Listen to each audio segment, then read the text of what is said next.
C'est connu, plus tu achètes des articles chers et plus tu vas avoir des attentes hautes par rapport à la qualité de ces articles, sauf que malheureusement dans le luxe, le prix ne rime pas forcément avec la qualité. Du coup, c'est l'objectif de cette vidéo, je vais te dire parmi les articles que j'ai achetés, lesquels m'ont carrément déçu. Avant d'aller plus loin, je précise que cette vidéo est réalisée en collaboration commerciale avec Typologie. Si tu regardes ma chaîne quotidiennement, normalement tu connais très bien Typologie, c'est une marque avec laquelle je travaille depuis un bon moment, qui propose des produits vegan et cruelty free et leurs produits sont formulés et fabriqués en France. Leur objectif, c'est de ne garder que l'essentiel dans leurs produits et donc les formules sont courtes, minimalistes et composées avec plus de 80% d'ingrédients d'origine naturelle. Et bien sûr dans des contenants recyclés et recyclables. En ce moment, il y a d'ailleurs une offre sur leur site internet. En cliquant sur l'un des liens en barre d'infos, tu auras un pomme lèvres à 9 ingrédients qui est offert dès 45 € d'achat sur le site Typologie Paris. Du coup, aujourd'hui, je vais te montrer ma routine du soir après une longue journée de tournage. Déjà, je commence par me démaquiller avec l'huile démaquillante à 7 ingrédients. Elle est super efficace, sans parfum et adaptée aux peaux sensibles. Elle est aussi testée sous contrôle dermatologique et formulée à 99% d'origine naturelle. Ensuite, j'utilise le gel nettoyant exfoliant. Il est tellement doux à utiliser et il permet de désincruster les pores et unifier le teint. Il est à 98% d'ingrédients d'origine naturelle. Regardez comment ma peau est lumineuse en l'utilisant. Je passe après à la crème visage raffermissante. Elle permet de rendre la peau plus rebondie pour éviter les rides et elle est à 96% d'origine naturelle. J'applique ensuite le masque lèvres réparateur. Il répare les lèvres gercées et à 98% d'ingrédients d'origine naturelle. J'adore la sensation fraîche qu'il laisse sur les lèvres. Et enfin, j'applique mon sérum cils et sourcils qui est concentré en actif pour nourrir et fortifier les cils et sourcils. Il est à 96% d'ingrédients d'origine naturelle. Et du coup, voilà le résultat. Ma peau est hyper bien préparée pour aller me coucher. Personnellement, je suis amoureuse de leurs produits. Vous pouvez commander les yeux fermés. Et merci encore à Typologie d'avoir sponsorisé cette partie de la vidéo. Je vous mets tous les liens en barre d'infos. On va commencer fort directement avec cette paire de bottines de chez Hermès. Au niveau de l'esthétisme global, je suis toujours 100% fan. C'est ma forme préférée de bottines, je vous l'ai dit.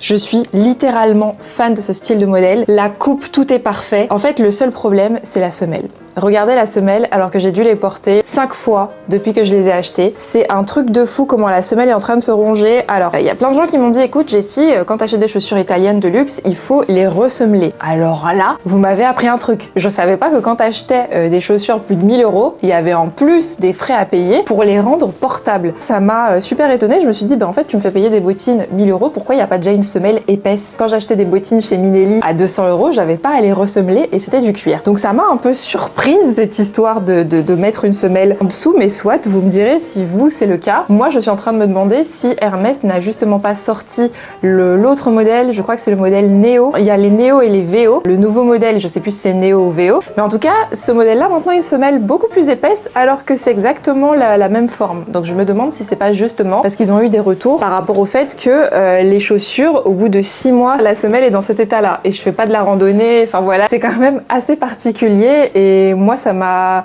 choqué de voir que cette paire de chaussures que j'ai depuis si peu de temps s'abîme aussi vite. J'en ai parlé dans une vidéo sur ma collection de souliers de luxe pendant mon calendrier de l'Avent de décembre, mais bon, je sais pas si vous avez pu voir toutes les vidéos, mais en fait elles sont aussi très très fragiles. Bon, ça en vrai je peux m'en prendre qu'à moi.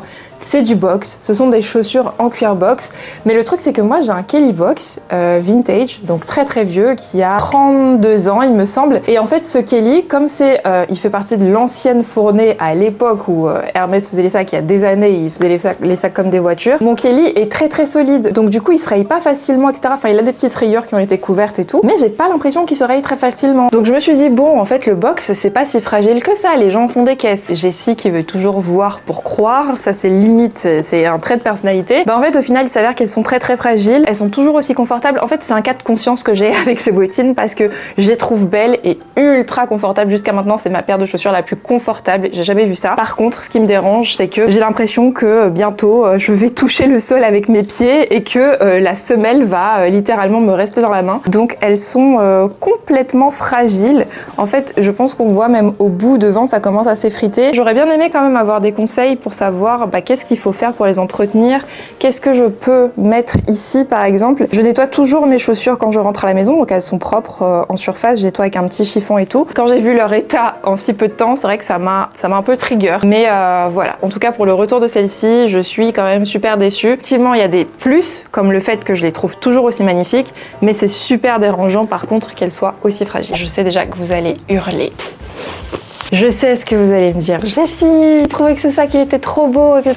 Qu'est-ce qui s'est passé? Je sais que vous le trouvez magnifique ce sac-là et je le trouve aussi trop beau. Je vous explique c'est quoi le problème, c'est qu'en fait, j'adore l'idée de ce sac. Le fait que ce soit une collab avec Sex and the City, la couleur est incroyable, le fait qu'il soit en sequin, le fait que le hardware ait des paillettes et tout sur le principe. En plus, il va avec mes ongles, vous avez vu ou pas? Vous voyez, clairement sur le principe, oui. Sauf que dans la réalité, mon esthétique, c'est ça. C'est du beige, c'est du crème, du marron, du noir, du gris, ce qui fait que j'ai beaucoup de mal à le mettre. Je le mets quand je sors pour aller dans un événement. Je me suis dit que j'allais le mettre l'été. Au final, je l'ai mis une fois en été et je me suis rendu compte que, en fait, le soleil réfléchit dessus. Et en fait, ça aveugle les gens dans la rue. Je me sentais tellement mal à l'aise, du coup, donc je le mettais comme ça sur mon bras pour éviter que tout le monde soit aveuglé. Mais c'est vrai que j'adore l'idée de ce sac, mais j'ai beaucoup de mal à le porter. Jusqu'à maintenant, je le trouve magnifique, genre. Mais c'est juste que je me dis, c'était peut-être un achat un peu impulsif. J'ai vu un unboxing de Nina et peut-être la semaine d'après, je suis allée acheter le même sac et d'une autre couleur. J'aimais le fait que ce soit aussi l'édition limitée. Au final, je sais pas qu'est-ce qui s'est passé. Fendi, moi, il m'a dit que ce serait une édition limitée. Maintenant, ils l'ont en boutique et ils ne mettent même plus que c'est Sex and the City. Moi, je sais que celui-ci fait vraiment partie de la collection Sex and the City. J'ai l'étiquette qui le mentionne. Mais voilà, en fait, j'adore l'idée du sac, mais c'est juste que je le porte pas assez. Du coup, qui fait que, comme d'habitude, à chaque fois que je porte pas un sac pendant très longtemps, je me dis bon bah écoute, c'est le moment de le mettre en vente.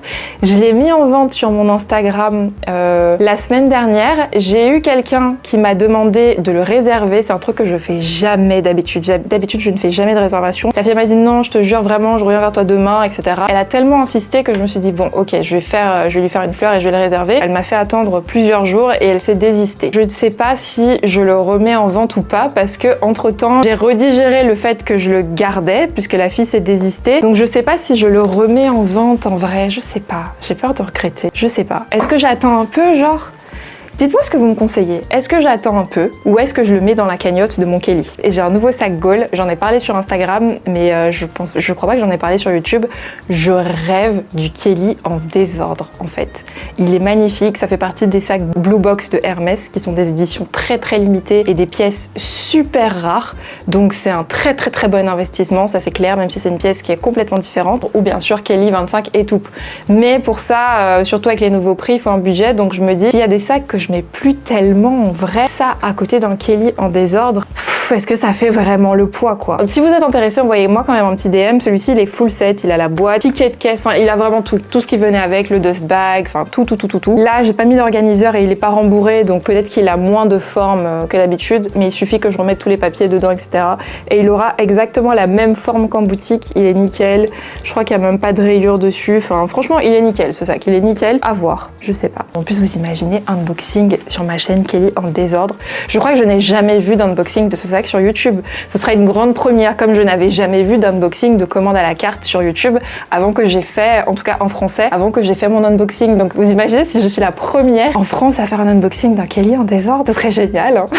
Bon, en tout cas vous me direz ce que vous en pensez. Pire achat quand même qui est avec un petit pincement au cœur quoi. Ensuite, pour terminer avec les chaussures, on a cette paire de chaussures aussi, ce sont des Jimmy Choo. Et en fait, le problème de ces sandales, c'est que la couleur en fait elle part un peu, c'est super dérangeant, ça se voit ici, c'est hyper dérangeant et c'est pas de la saleté, hein. J'ai nettoyé et tout, c'est super dérangeant que la couleur s'en aille comme ça, surtout que j'ai la version sac de ces chaussures qui est magnifique, j'ai que des compliments dessus et la peinture ne sort pas du tout sur le sac. Le sac c'est le Bonnie. Du coup c'est ce sac là qui est le Bonnie comme je vous disais de Jimmy Choo qui est nickel, qualité superbe. Il n'y a rien du tout qui sort et tout, en tout cas pour l'instant. Moi j'en suis très satisfaite jusqu'à maintenant, il n'y a aucun problème dessus. C'est super dommage pour les chaussures qui sont de moins bonne qualité du coup. J'ai cru que c'était de la saleté et en fait non, vraiment ça part la peinture et c'est super dommage en fait au final que ça fasse ça. Au final, la qualité du sac est meilleure que celle des chaussures et c'est une tendance au final que je vois très très souvent, c'est que